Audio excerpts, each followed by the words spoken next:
Totoo nga ba na ang mga presidenteng nananatili ng matagal sa Malacanang ay minamalas?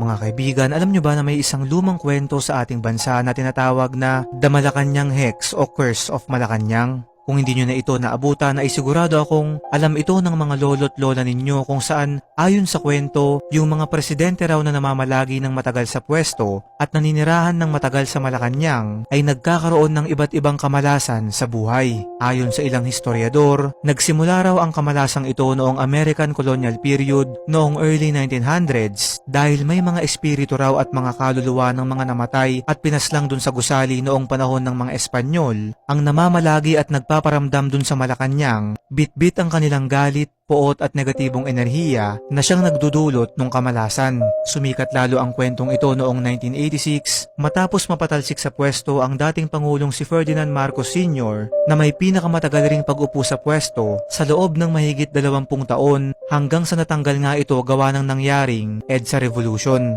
Isang halimbawa pa ay si former President Manuel L. Quezon na pinakauna ring presidente na ginamit ang Malacanang bilang ang official residence nito at pagkatapos ng kanyang 9 na taon sa panunungkulan, siya ay namatay naman dahil sa sakit na tuberculosis. Sunod ay si former President Gloria Macapagal Arroyo na umupo sa pwesto sa loob rin ng 9 na taon at pagkatapos siya ay na-detain at sumailalim sa hospital arrest sa loob naman ng 5 taon. Sunod ay si former President Joseph Estrada na nakaplanong manatili sa Malacanang sa loob ng 6 na taon pero dahil sa iba't ibang isyong kinaharap nito, siya ay naalis sa pwesto sa loob lamang ng 3 taon.